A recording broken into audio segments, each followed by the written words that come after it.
Welcome to a brand new episode of the Complete Collection series. This is a series where we look at NBA players from the past and the present and delve into their greatest stories. If you are new to this series, welcome. There is a playlist down below and on the screen right now that has each episode in the series. Today we'll be looking at Allen Iverson's complete collection of stories, as many of you guys down below in the comment section recommended I do next. If you would like to be featured on the next episode, comment down below which player you'd like to see next in this series that hasn't previously been done. Without further ado, I won't keep you waiting. The only thing that I would love if you could quickly do is tap that like button, because it really does help these videos out to reach more people. If you are new, hit that subscribe button so you stay up to date with all the new videos on the channel, and hit that notification button so you never miss an episode of this series. Without further ado, welcome to the complete collection of Allen Iverson's greatest stories. I know that Allen Iverson is not the prime king. I know everybody don't like him. I know his history's been, well documented, but we're talking basketball. Y'all need to go back and look at the highlights. In my generation, AI was much the same. He'd always put you in jeopardy. What were the players that you looked up to the most? Michael Jordan, Allen Iverson. Yeah, Michael Jordan, #1. Allen Iverson was #2. Low key, I've always wanted to be like Allen Iverson. You played against Allen, it was one of those things that he is the Red Bull. Little guy's not supposed to be doing that.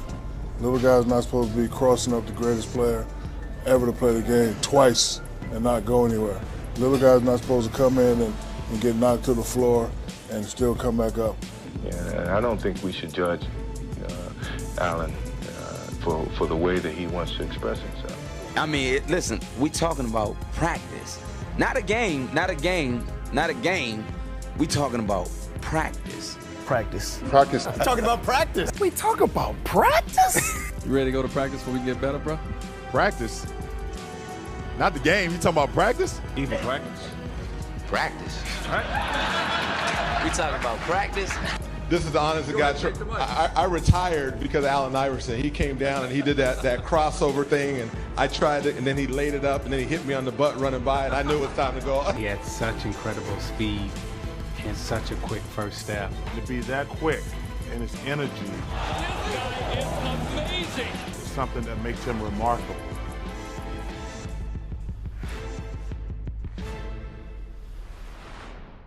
When we hear words like one-word descriptions of you, I would say competitor. Who's on your short list of best competitors you've faced? Michael Jordan, Allen Iverson are the two that come to mind immediately. In my generation, AI was much the same. I mean, from opening tip to the end, this guy was just going and going and going, and he'd always put you in jeopardy. Talk to us about your relationship with Kobe and what it was like going to war with him over all these years.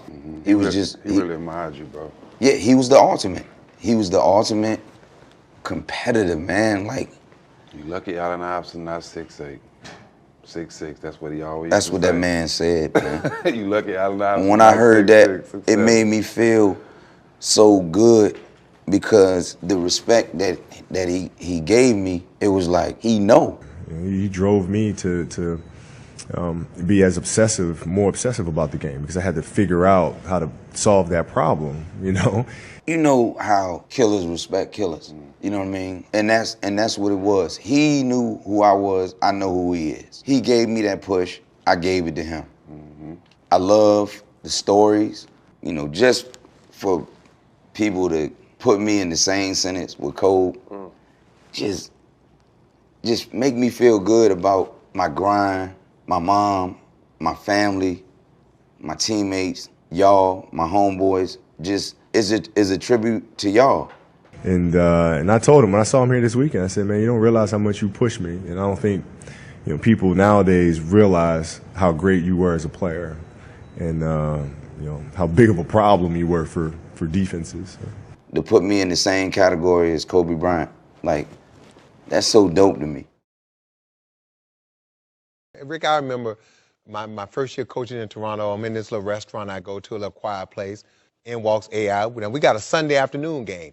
12 o'clock. And AI is hanging pretty good, and it's early. And I'm like, and I'm sending them drinks, and I'm like, AI, keep drinking up, keep eating. And he looks at me as he's drinking one of my drinks. He said, Coach, it's not going to work. I love Toronto. I like to put a show on here. And he commenced to coming out and giving us about 49 the next day at 12 o'clock. Nice delivery to Iverson. Comes up, scored, count it, Iverson. In this building on draft night. Here's Iverson clear from to go one-on-one with Calderon. Now comes up on a crossover, written. Allen Iverson, Chuck, those numbers say it all. To me, pound for pound, one of the most toughest competitors in the NBA. He knew he was going to get hit, knew he was going to get beat, but yet he kept getting up and he kept coming. And so, like Grant said, much deserved, one of the toughest players ever in the history of this game for his size. Who was like the hardest player that like every year you're like, yeah, I gotta be ready for this guy? Like Allen Iverson. Allen Iverson. Yeah. Allen Iverson. because you know, I always say like Allen was that he was like that white boy player in high school that played balls hard, like sweating on you playing. Okay, but he was the talent. You know, it was the talent. You know what I mean? So you know, he's playing 150 miles an hour the whole time.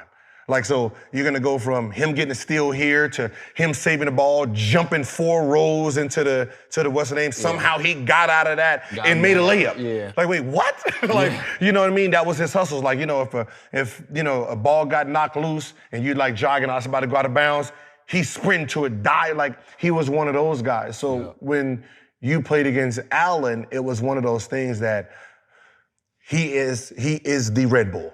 Yeah. You know what I mean? So, you know, trying to stop him from scoring was a whole issue on itself. Yeah. Because, you know, green light, you know, he had no conscience. He's trying to score 50, 60. Yeah. But it's matching his energy was what people didn't understand. Right. We got to match his energy to even compete with the 60. Right. You know what I mean? So it's one of those guys, you got to pick him up, you know, 64 feet. You got to do all that. It's like, it's because, you know, like on offense, you got to try to get him tired when you don't have the ball because you don't want him to rest because he's doing the same thing. Like it was just, you know, it was like you'd rather guard, to be honest, you'd rather guard Kobe. Really? Than Allen. Why? Because with Kobe, he's going to go to his spots. You know, it's going to walk you down, come on, woo, woo, woo. Yeah. You already know you know what's coming. You're going to get someone who's trying to score 60. But there's different types of 60. Yeah. This guy he's a 60 headache. Yeah. You know what I mean? Yeah, it's one of those 60 headaches where it's like, it's just a nonstop coming. Mm-hmm. Like, you know, I know, you know, Kobe got the ball every single time, but it didn't actually feel like it. Yeah. Because it's like, it went through offense. Yeah. You know, it went through offense, he cut, passed it, backdoor, this. Okay, he came to the, he looked around, he didn't like it, passed it, reposted it. Okay, whoo, got some breaks. Yeah. Allen, as soon as he got the ball, he went to go try to score. If he didn't, he passed it, got it back, then tried to score. Yeah. He didn't like that, he got it, then tried to score. Yeah. It was like, God, like you. Yeah. So you're sitting here like, stop me real quick. Yeah. and don't have on number 3. Yeah. If you had on number 3, he took it personal. I'm going to zero in on a date. We just celebrated the anniversary, March 12th, 1997, your rookie year. The team at this point of the season is 16-45, and you're playing the defending champion Chicago Bulls at what was then the First Union Center. They were 54-8 coming in. As a kid, Allen had bragged to his coach about taking MJ, and now he'd finally get his chance. And at one point during the game, you're isolated on Michael Jordan. When I grabbed the ball, I heard Phil Jackson yell, Michael. That play, I remember that play vividly because Michael Jordan was my hero. Everybody know that. He was my favorite player, he was my idol. I literally wanted to be like Mike. I remember the first time I played against him. And I've heard you say multiple times that when you saw him for the first time on the court, it was like the Chappelle Show. He had the aura. You could literally see the aura around him. Like, I literally seen his aura. Like it looked like he was glowing. Talk a little about Allen Iverson for a second. First of all, two-part question. I want to know what you think of his game. He had 32 points, but 9 turnovers. And number two, for a rookie, does he talk a little too much on the court? Well, I mean, he's very confident, and I think I can understand where he's coming from. He wants to be respected in this league, and he certainly has the right skills. It was Mike. It was my idol. It was my hero. And I got a lot of flack from my teammates. You know what I mean? Because they were like, you know, basically teasing me like, you're not gonna play your game tonight, huh? Because you're playing against your guy. You're not gonna come with it, huh? I'm like, nah, you know what I mean? So I was being this tough guy with them. I used to always tell my family and my friends and my teammates in college and high school, said, you know, even the guys on my team for the Sixers said, if I get the greatest player to ever play the game on me, I'm gonna try my move on him. Is he the quickest guy you've faced? He's very quick. You know, him as well as Stoudemire, and I think both of those guys are very, very quick. And you know, as long as we come up with the win, I can care less. Thanks, First on the So team. I remember I came off a screen or something, and I heard Phil Jackson say his name. Mike called him to switch out on me. Iverson has Jordan. The crowd is into it. I gave him a little cross to see would he bite on it. I let him set his feet, and then I stepped it back again. Allen shakes free, gets two! Mike said no. Allen said yes. The bucket, the crowd loves it. And I gave him a little one, and he went for it. And I was like, oh yeah, I got his ass now. Here he was, a rookie coming into the league, going against the best player in the game, probably the best player in the history of the game. And it was sort of a statement play. He comes in and goes at him. They're switched off, and he crosses him up twice, hits a tough shot on him. Of course, the Bulls did win the game, but it was sort of like, you know, introducing Allen Iverson to the basketball world. I don't know if I can say it in here, but it was like, MF, you don't love me, you wouldn't have crossed me like that. So it was Mike. I mean, the greatest player to ever play the game. The great thing about it, I never had to guard him because I wasn't stupid enough to switch on him after I saw what he did to MJ. Got a little guy. Little guy's not supposed to be doing that. Little guy's not supposed to be crossing up the greatest player ever to play the game twice and not go anywhere. Little guy's not supposed to come in and get knocked to the floor and still come back up. Little guy's not supposed to do whatever he wants to do.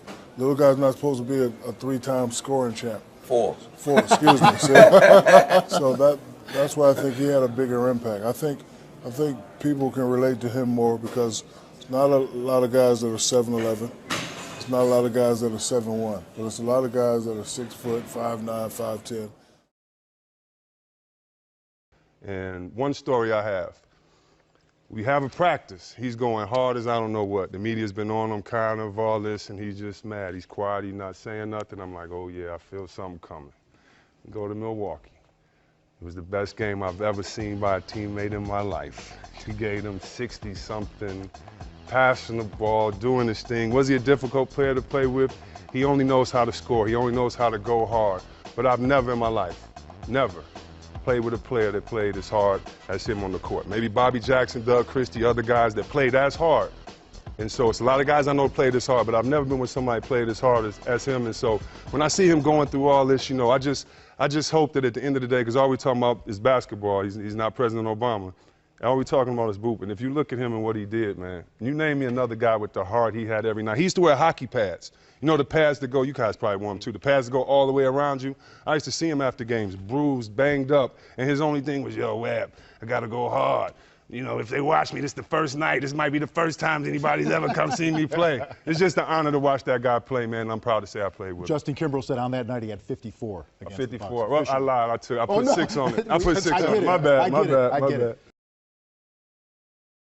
This is the second consecutive year that we've been up here on this stage. You've been nominated once again. Congratulations on that. How do you feel about that? I feel very excited until I saw that Allen Iverson was nominated. So This is the honest to God truth. I retired because of Allen Iverson. He came down and he did that crossover thing, and I tried it, and then he laid it up, and then he hit me on the butt running by, and I knew it was time to go. No, listen. I'll tell you a story. When I was a rookie, my first game, that I was, a man literally destroyed me. Like, I ain't never had nobody bust my ass before. Not for real, in my life. And I hadn't been killed like that before in my career, in my lifetime. And we played the Phoenix Suns, and KJ gave me 39, 9, and 9. Kevin Johnson. Yes. Ooh. And it was not off athletic ability or nothing like that. It was just, he was just so much smarter than me. He just knew how to play the game. You know what I mean? I was just a puppy. Yeah. And you know what you did to me. You know what you did. And I remember Maurice Cheeks was our coach. I remember Mo Cheeks telling me after the game, I sat in the locker room, I was crying. And I was actually crying in my locker. I never got destroyed like that. Yeah. You know, because I was crying. That was the honestly. I remember Mo Cheeks after the game telling me, like, you know, don't worry about it, AI. Don't worry about it, AI. One day you gonna get somebody 39, 9, and 9. Right. And somebody getting us on tape, right? I made him cry. Yeah, that was the only time somebody destroyed me. And I can remember I love Lou Williams, and I always think about one day at practice I had scored like 10 in a row on him. Did Allen Iverson post up? Did he post up? I'm asking you a question. Did he post up? Well, then that's your fault, then, isn't it? And Mo Cheeks said, and Lou was about to cry. And Mo Cheeks said, man, hold your head up. Don't cry. He do that to everybody. That wasn't the truth. But the backstory to that particular day, we were giving him a hard time about practice. And he was like, I'm doing you a favor by not practicing. I take your self-esteem. And I said, oh, you must don't know me that well. And we began to go back and forth about him practicing. He eventually went and got dressed, and we battled it out. And obviously, he is a Hall of Famer. He did get the best of me that day. But I stood up for myself, you know, so I was proud of that. But he had one of those AI days in practice, and he just did whatever he wanted to do with me. So that might be the first testimony about AI in practice. Yeah, right. There you go. You're talking about practice. There you go. Not a game.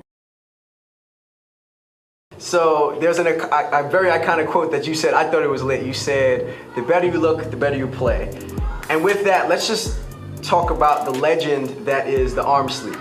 Right. Conspiracy theorists will say you used it to cover up tats. Other people say you had a little situation with your elbow, and then you wore it for every game for the rest of your career. How did this sleeve I used to, you ever play sports? Of course, I play basketball. Okay, so you're right-handed. Yep. So the right side of my body, whenever I would fall or something, I would fall on the strongest part of my body all the time. So when I was in Georgetown, I used to fall all the time, whatever. And my friends used to tease me because I had a big bursa sac on my arm. And then I went and had surgery on it, and it was still flaring up. So I would have to get it drained before every game. And when it all didn't come out, they gave me, it wasn't what people wear now. That we see now, right? Yeah, right. It was just some cloth, and it pushed it in. You know what I mean? So then they made one for me, and I wore it, and then my elbow got better, but I got used to it. Right. You know what I mean? And then I was like, okay, well, let me just throw some styles with it. So then I started putting the spider webs on it. In the Olympics, I put the USA on it, and then I just started doing stuff with it. Do you remember the first time you saw someone else wearing a sleeve? Because I've been, all right. Now. I know the first time that I couldn't believe Kobe did it. I couldn't believe he did it. But the first time I got excited about it is when I seen LeBron with the headband on the sleeve. LeBron told the Bleacher Report, I didn't want to be Michael or Magic. I wanted to be Allen Iverson. That's the guy that wanted to emulate me. He said it. I didn't want to be Michael. So when I seen it, I was like, oh my God, that's dope. And it was cool for him to do it and paying homage to me. And he's colossal. Right. You know what I mean? He's a colossal superstar. Right. You know what I mean? And it was just dope. Pound for pound, probably one of the best players that we've seen, and his heart, could never be judged. What he was able to give to this Sixers franchise, man, and I think anytime you bring Allen Iverson's name up, they will always think great things about him because of his ability to play the game at a high level every night. Like, all right, some of these little dudes still, respect you and respect what you made them think when they was creating their own game. Gary, when I say Allen Iverson, what do you think of? A great scorer, a great competitor. He did a lot of things that people didn't understand. He was there every night like I was, and everybody's looking at him like this, that because of his attitude and he hasn't played and he tried to get back in the NBA, but look at him as what he did when he was with the Sixers. Mm-hmm. He was a great competitor. He went at everybody. He was the scorer that he was. He would never be another little man scorer like that ever in history, I don't think, of way he can play basketball. Gary, what were the biggest challenges in guarding Allen Iverson? My biggest challenge was to not let him cross me open and break my ankles, for one, and then plus, you couldn't let him have both worlds. Him and Tim Hardaway wanted both worlds. They wanted to break you down and go to the bucket and then plus shoot the jump shot, and both of them could do that. So when my thing was, let me just keep him in front of me and hope that he doesn't make jump shots and with it contested, and let him beat me that way instead of beating me all the ways, because when he penetrates on me, he's breaking everything Where down. do you put him in your top players to have to defend? Where is he on that scale? Oh, he's up there. I think he's got to be in my top five. Top five? He has to be in my top five because he was the hardest player because he's so small and he was so quick. Mm-hmm. And he can do both. He can shoot and he can drive and he'll finish. It was one game where he was killing us in Philly. He was killing, like, our guards. And Doc gave me that look like, it's your assignment now. The dude never stops running. So I got to score and I got to slow him down. I was so tired after the game. I was the last one in the shower just like soaking and trying to figure out why am I so tired from guarding and chasing this dude all over the court. But he was a joy to compete against. I want to start off, I want to throw this at Kyle. This is an inaugural question every time. Who's the first person in the league to bust your ass? Well, you knew this, like, oh man, this the league, it's real. This man to my right. Oh, yeah, now this is good. This is my first year, my second year in the league, and I was just playing. We was in Memphis. And I remember something happened, and the referee, I was like, man, what you want me to do? The referee said, man, you know what? He one of the hardest mother effers the referee there is. I said, so what am I supposed to do? Yeah, stay out of his way. I said, man, how am I supposed to do that? But, it showed me the ropes, and, it was a lesson that I learned. You know what I mean? I think for a guy his size, he was the most intimidating player in the NBA. I mean, you think about a guy 6 foot, 160 pounds, he was intimidating because physically he had a level of speed that nobody had ever seen.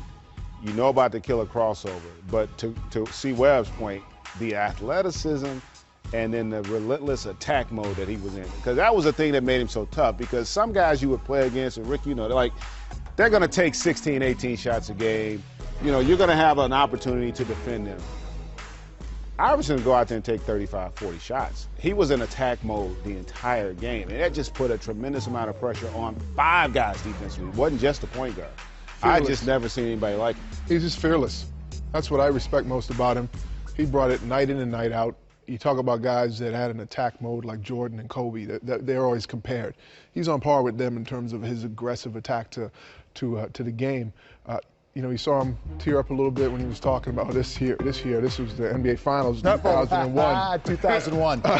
But he went out and single-handedly carried them to that first game win in that series, and we fortunately came back and won that. But when I think of AI, he ranks up there, man. Chris, you're saying top 5 guards. He definitely, for pound, he reminds me of Charles Barkley. But yeah, that's a good comparison. Who he reminds me of. position-wise. Top 5, maybe a 2 guards, point guards, depending where you Yeah, put them, right. and if you move Pippen to the 3 of them. Yeah, you start moving guys around. We'll finish the argument. I got him in the top 10 for sure. I reminded Rick, 48 in Game 1 of the 1 Finals against the Lakers. Only playoff loss that the Lakers had that year. Yeah, we were all trying to guard him that night. Unbelievable. Yeah.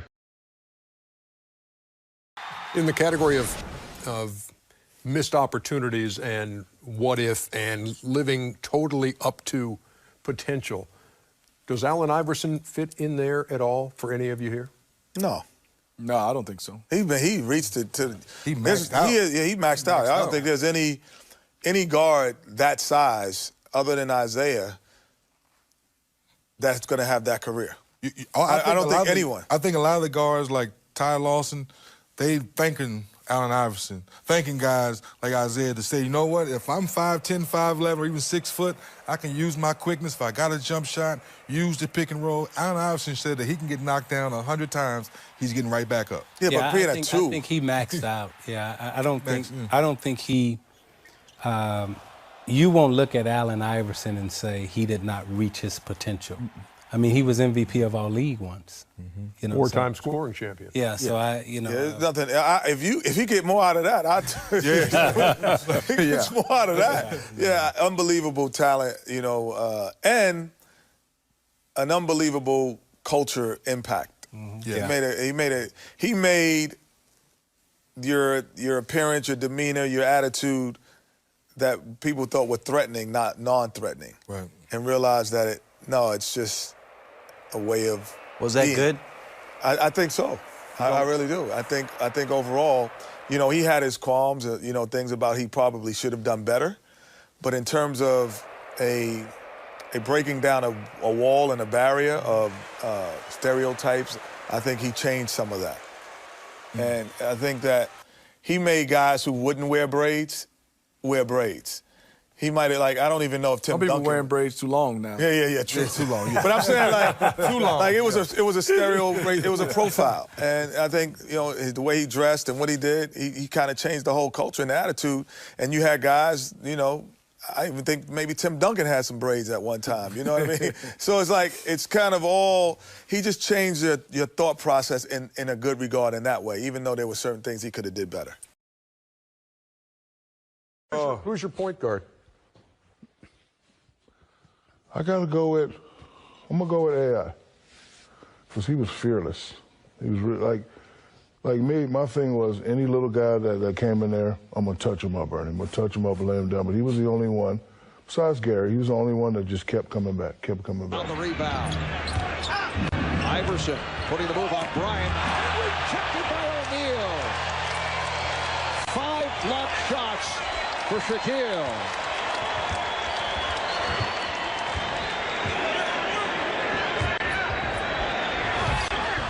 O'Neal, while in the midst of that sweeping hook, changed his mind. That was a pass. Iverson around Bryant. Oh, what a move by Allen Iverson. So I want to ask you guys, in your career, who did you not want to face the most? AI was mine. All right. I loved it. It's not that I didn't want to face him, but knowing that it's going to be an uphill battle. I always had a tough time with little, really fast guys. And as you can see right there, he got by me pretty easy. Bubba Chuck! But he was just fearless. Oh, he was fearless. I mean, he never let up. I mean, he was a warrior. You couldn't bully him. I could bully a lot of guys. You couldn't bully him. I mean, AI was my guy for sure. Do you remember how many points you had in that game against Iverson when he scored 60? No, I don't. He scored 60. We lost. It was a tough loss. I don't remember. You had 16. I had 16. You had 16. Just rubbing it in a little bit more here, Greg. Yeah, hey, Newsflash. Whenever they ask you a question like that, they already know that. They know the answer. Okay, I appreciate that, Vet. No banana in the tailpipe, okay? I wore number 3 because of Iverson. He changed the whole culture of the game. And, one of my pound for pound best player to ever play, 6 foot, 155, but the stuff he was doing was unheard of, man, unseen. So, I got tremendous amount of respect for Allen Iverson. The way he changed the game, it was an honor just to be able to play against him the 2 or 3 years he was in the league when I got in. I really looked up to AI. You know, he had heart, carried his team, he scored, he played D, and he was small. You know, it would have been crazy. I think that would have been the person that probably would have made me be starstruck a little bit. You know, when I finally played against Kobe, it was my first game, and I was like, that's Kobe. You know, I was kind of tripping out about it, but if AI was on the court, I probably would have been like, man, this really AI in front of me.